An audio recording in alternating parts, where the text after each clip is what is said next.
Hello everybody, welcome to your Thursday video. This is going to be the Cavalier Cheat Sheet or Cavalier Path Node Guide 2.0. If you remember last month I produced this Cavalier Class Nodes Cheat Sheet which went down really well, and as well a lot of feedback from the comments section, a lot of feedback from Discord, to a point where two things have happened in the last month. I've created a 2.0 version which link is in the description, and it will be available through Google Docs as well.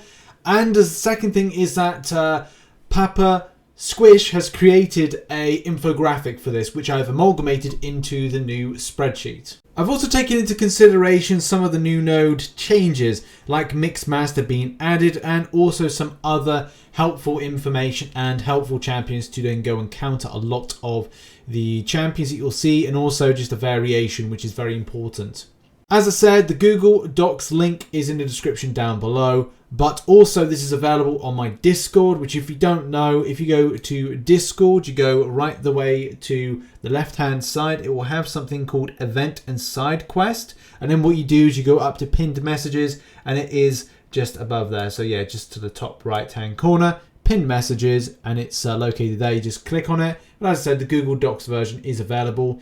It's just what we're doing in the Discord is we're giving you a one-stop shop of various different rooms to help you out with your grind in the game. But look, let's go over the Cavalier Cheat Sheet 2.0. Have a look at some of the changes. Also something to note at the bottom and the tabs, we've got infographic. So that's the infographic done by Papa Squish. So make sure to check that out. It's got all of the things that we're discussing, but as well on there. Mine's a little bit different in that there's champions that I more will recommend as opposed to being a case like every single champion coverage. But there's something I'm going to do in future updates, which I do put in the updates tab, is to consider synergy champs. So a lot of people have said like, oh, you know, the regen with mutants, you can go, oh, Cable and Apocalypse. And that's not what I've been trying to do as of yet. But as I kind of develop this and kind of cover this every month and add in new champions, that I'm able to kind of adapt this and go, okay, well, if you're bringing in this champion and this champion, it's going to cheese this particular node, and that's going to be the direction I'm going to go in. Also in future, I will do my MVPs or RichTheMan recommends or personal picks. Haven't decided yet how I'm going to do it, and also just kind of do a few changes. But okay, changes, as I said. So if you've got this open at home, I can just go over some of the changes, additions and stuff, which seem very logical, and also I just like better for players. So the starred, those are the ones that I've newly added into this. Void, debuff damage, I mean that's one that I've completely skipped out on, but yes, should have added that in from last time, and it seems like a relatively good counter, especially dealing with some of the situations that you're going to come across in the science path for Vexing Blight. Also further additions of Mephisto and Dormammu, just for the fact that they are poison immune champions. It makes perfect sense that poison immune champions would be good against a node that's going to provide you with poison damage. That makes absolutely perfect sense. Then moving on to tech. There's not been like a fundamental or massive change to this. I think there's been a slight change to the node, but nothing that's going to be negative to you. It's going to be more positive on build. That's why I've been using a lot more of Warlock for this. But as well, I would say that with having a heal block off of all attacks, but also more consistently is the word I was looking for. Consistently is Yondu with that SP1. Doc Ock with Breakthrough works very well. And with a new buff, because that's the other thing, we'll be adding in new buffs each month depending on their change and whether or not they're of worth to take you against the content. Silver Warrior's Heavy Attack, which, look, is a good champion, good-ish champion prior to the buff, but now is an absolute machine. And I might even turn that into a video and just go like, oh yeah, he slays this, but I need to rank mine up. Or maybe I'll experiment with a rank 3 5-star and see like how we do. Mysterio Fortnite Tack will give you that heal block, which is is very important. So that's a thing to mention as well. Iron Patriot with Red Goblin. There's some interaction stuff. It's not saying that that's a definitely good thing for the, oh, it gets an armor break debuff. Hurrah! But look, it's an iffy one. It's an iffy interaction, but the Red Goblin synergy allows a champion to have more punch, which I think is the main thing, is having champions that have more punch, and those have been added. Apart from that, there's no other changes to the tech. When it comes to Cosmic, all remains the same. As I said, it's either a case that you're interested in the armor breaking factors For me, I primarily use Medusa. I think that she's an amazing champion for this. If I was to have a secondary champion, it would be Corvus Glaive, those two champions. If you don't have those two champions, then you've got to consider other options. Angela is a great addition to this, so if you're looking for an alternative option, that can be good. And also the same thing when it comes to Super Skrull with the Iron Fist synergy. That's also a good option.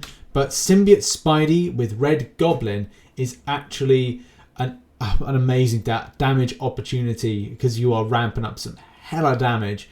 If you've seen any, like some of the videos that have been around YouTube, you'll know exactly what I mean by that, especially with taking on some like meaty content. Over on to skill side of things, not really much in the way of additions, except for that Falcon is now a better option. With the changing of Node to be more of a mixed master, it means that there needs to be something of a good interaction. And yeah, I'd say Falcon is definitely that. He's pretty cool, and as well that kind of dash back going to recon is amazing on the interaction stakes. It's depending as well, like with lane clearing, but also like some of the bosses that you come against. It could be a really cool option for anything. I think as well with the buff to Mole Man, he's becoming more of an interest for players, especially off the SP1 with Shock and a little bit with True Accuracy. So that means he's like a very good option. Elsa Bloodstone with the SP2, someone mentioned this in the comments section. You get Incinerate, and it's just like, it's good for consistency. But I would say if you want to build up more of a quick to grab a debuff effect in order to deal with that issue of the evade, personally, that's what I would be more inclined with the SP1s, or at least champions throwing the just the Incinerate's very easy, or at least Shock's very easy. That's just like a personal thought there. Or champions that deal with evade, like your slow debuff champions, like your True Strike champions, and that's why I kind of like rate the others just a bit above. Also, slight correction, I put Nick Fury with 8 tactical charges. I meant to put 5 tactical charges, so just clearing up that. APOC with evade suppressions, a new addition, but I think that's relatively good, especially if they're going to be evading more commonly, and especially if you're going and playing into Mixed Master, or kind of like just the evade effects, because he gains, I think it's 10 every time. And you've got to build up to, like, the further you go, the more suppression of evade it will do, to a point that it'll basically become evade immune. And that's great because you'll take it fight to fight. It could be on the first fight that you are able to kind of like get that 100, or at least high enough that you're not going to see evade quite so much in the interaction. And then also, and finally, the other two being added is Killmonger, 15 seconds after special attack, and the True Strike, and then finally Stealth Suit Spidey with Web Foam. It's great for that because you're able to start the fight in a suppression of any kind of evade effects, which just makes things a hell of a lot more easier. Yeah, we do have the option of She-Hulk and Spider-Gwen, which are equally as good options, but it just depends on what champions are on that route, and as well how easy it is to just go, oh, I'll just stick in web form. So yeah, just having that pre-fight just makes it so much more easier, as you can see on the screen at the moment with this, getting that slow debuff. It's a nice easy start to a game to know what you're doing. The same thing could be said with Sorcerer Supreme and many other champions, but it's up to you and your roster. Unfortunately, I've only got this champion, Stealth Suit Spidey, as a 4-star. I'd love him as a 5 or a 6-star, but you know, I've got other champions to do the same. And also, if you are interested in what champions I've been using, I have done a video on this, but in a nutshell, Black Widow Deadly Origin, because of the shock debuffs, are just so easy to get, and it's a minimum effort. Falcon as well, because of recon and just getting locked on, doing a lot of damage, and as well just dealing with Mixed Master very easily, and that's just been my champions of choice. But moving on, I've restructured Mutant a little bit, especially to make more of a nod to things like the regeneration element to the node, and as well the extent of prowess build, which does help out a lot for your damage potential with champions. Apocalypse is definitely like one of those to say that, like, okay, the prowess buff side of things is great. You've got as well Bishop, and you've got I think it's Professor X as well, with that extent of like persistency, but also the extent of damage that can be done. And you know, if you're ramping up nicely, then hey, you're going to do a lot of damage, and that's why I've made the slight change there. Moving down though, the Regen Mutant side of things is probably one of the key things to add in. And as well, as it says with the node, that Mutant attackers gain an indefinite passive fury, increasing attack rating by 35% every time they gain a regeneration buff or passive. Very important, and that's why I've added into this Mr. Sinister, X-23, Wolverine, Cable, and this is the time I think, and as future cheat sheets that I make, the idea of synergy interaction is going to be very important. You can get a lot more damage if you have certain synergies, or you can have improved regeneration, or you can have other stuff that's going to be beneficial. Like Cable with Apocalypse means that your degeneration effects are going to be quite powerful, quite mighty, and as well, if you're getting bled from something, you're going to be ramping up your degens. But interaction's key. Old Man Logan goes great with Sabretooth, and you know, I used Old Man Logan this month because I wanted to try out some other champions against node interaction, and it was great to dust off that champion.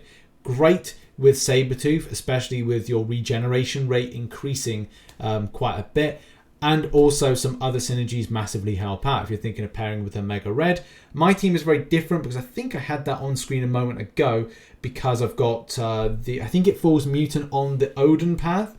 So it means that you'll probably take Magneto in, but it's not the go-to option. But as well, you've got other options, like you got Iceman, Archangel.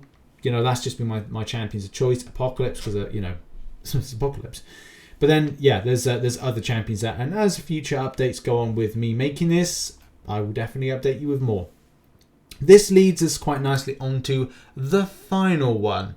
So on screen at the moment, we've got not much of a change, except for I have added in the persistent pressure. Defenders under the effect of Unstoppable become stun immune. I didn't have that full kind of like bit on there because I didn't know how this was going to play out. Like each month, is it going to change the interaction based on what effects they get? No, it's exactly the same month in, month out, which is great for production of this. But on the Mystic elements and counters, I'm still very much keeping keen with what I said. Suppression or interaction via debuff is and feels the best way to deal with Unstoppable. That's just a personal opinion. It's up to you if you want to differ from that. So having champions that do stagger and a slow debuff, or Fate Seal to a degree, feel to me like the best options and the best way to go. This time I have added Hood based on the critical hits that the champion does, and that helps out with, again, suppression of buffs. Longshot with the signature ability, and SP2 with Fate Seal. Scarlet Witch's critical hits. That's an iffy one. I'm not 100% happy with that one. I did use it as a tester. Did not enjoy it because at the end of the day, you're going to have to hit into the champion whilst they've got that Unstoppable up in order to nullify it. It doesn't work all the time. However, though, if you want some meaty damage and you can just hold out whilst the Unstoppable effect is up, then hey, you're going to smash in a big load of damage and it's all good. Mojo's anti-life field has 90% buff duration reduction, so that's good, and that could be another option as well, being something that's persistent. You can get a lot of damage if you're further down the line. Mangog's stagger with an SP1, it do that, so that's really good, and that can be massively helpful against that one. I need to add in Odin, but I need to play about the champion. I'm under the embargo, so I'm not allowed to talk about the champion any further. Tigra, it's kind of good, just because, you know, she's a strong mystic champion, and that's like goes without saying. Red Guardian's SP1, it's up to you if you want to play down that narrative of throwing the SP1 for slow debuff. It's an option if you got a certain champion you're going up against. And as well, and finally, goes back to Stealth Suit's Spidey, which is basically the web foam version of you starting off the fight with the pre-fight of that slow debuff, which is going to be massively helpful against the particular interactions that you might have against the node and Unstoppable. So that's really been the update. As I said, the infographic is indeed on the spreadsheet. It's on the lower tab, which you can see on screen, lower tab.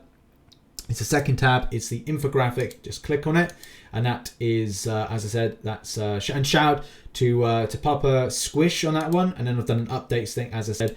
Things that I've got to add in. If you've got any feedback or any info, put it on here or on the Discord, and yeah, I'll try and add that in for 3.0. Lots to develop with this, but thank you very much for the support, and as well, make sure to check out some recent content posted up here, and I'll see you very soon. Thanks. Bye bye.